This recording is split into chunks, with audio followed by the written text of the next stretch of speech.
Hi everyone, I'm here to give you a little bit more information about Wiggio. It's a Web 2.0 program that is designed for group orientation as well as managing several different groups all at once. It's designed with the busy person in mind, for sure. It's also designed with simplicity with the interface. I'm going to give you a little bit more information about the actual program, how to use it, some of the benefits within the education system, few drawbacks, as well as just kind of an overview of whether or not if it's usable within the educational environment. So to give you a brief overview of the actual program itself, it's definitely group oriented. You can actually create and manage multiple groups within this program for your individual login. It's also designed, like I said earlier, with the busy person in mind, but you can also organize it where if you want to create a chat room within the group, you can actually schedule events, you can actually send out polls, you can send, receive, and even create documents and spreadsheets within this program. You can also even assign to-do lists for your group members to complete for whatever it happens to be the assignment.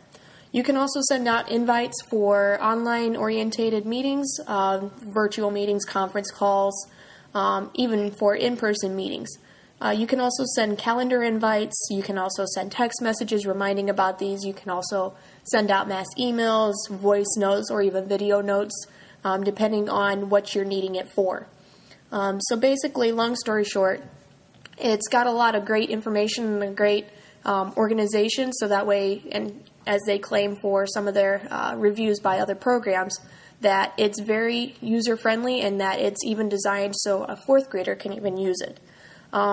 One of the things that I really like about it is the fact that you can actually create and share documents within the group. You can also manage multiple people or multiple groups within this interface. So that way, if you're involved in 5 different organizations, it's really easy to organize everything and make sure that you're on top of everything. To actually get started with this program, you need to first create a login account. It's pretty easy and pretty self-explanatory to walk yourself through, just like any other type of login account.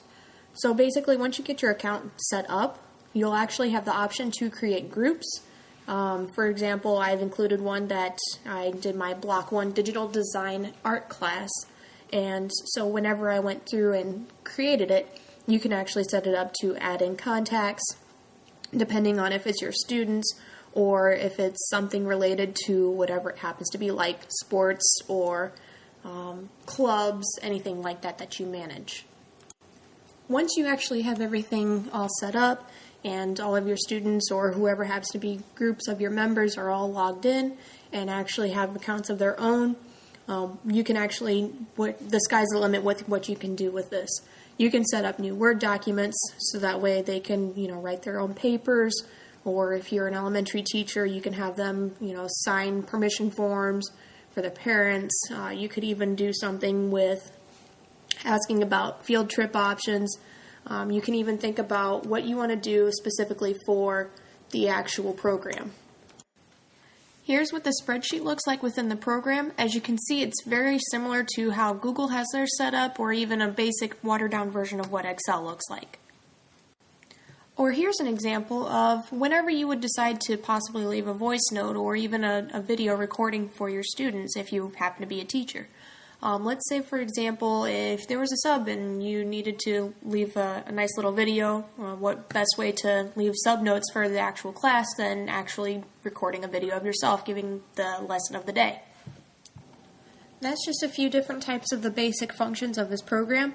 You can actually customize everything, whether if it's emails being sent out to your group, you can have it actually, one of the security features that they include is that you can actually hide their personal phone numbers, their personal email address, and it's actually sent to a Wiggio account, so that way the students' identities are protected. So now that you've seen a few screenshots about what the actual program looks like and you've seen kind of a better idea on what it actually is capable of, I'm going to go into a little bit more about what I think can be improved with the program or things to think about whenever you're actually considering using something like this or even this program itself. First off, there's the big question of if students have internet at home. Obviously, if it's a Web 2.0 based program, you're going to have to make sure that the students actually have internet access to use this, particularly if they're typing up an essay for you for your class. One thing that you'll have to keep in mind whenever you're using class discussion boards and things like that, that there could be the potential for cyberbullying. So that'll be something that you'll need to discuss with your students prior to, and making them understand that, there's certain things that are acceptable to discuss on the boards and what's not acceptable to discuss. You could also have issues with students maybe possibly playing pranks on you or even on your classmates by sending out mass texts, because there are options for that available to actually send out notifications and things like that. And you just need to make sure that you keep tabs on that. There's also customizable options on the actual software that you can keep your students from actually sending out mass texts to their classmates. So that could be a way to bypass that. One other thing that I noticed about this program is that there's no actual presentation application, similar to like PowerPoint or something like that they could actually develop something on their own.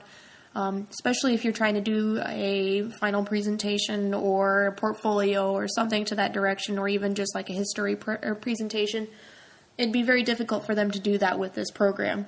So you'd have to rely on outside resources to do so, but they can actually share it on the actual file. One odd thing that I did notice is that there's no automatic save option. That is a positive and possibly a negative. If you're someone like me who accidentally makes mistakes and want to backtrack, it's really nice to be able to go backtracking. But if you accidentally close the web browser without realizing that you saved it, you run the chance of actually losing your files. Other than what I've pointed out, I think this is a great program. It'll actually provide a lot of opportunities for students who, let's say, for example, don't have Microsoft Word at home.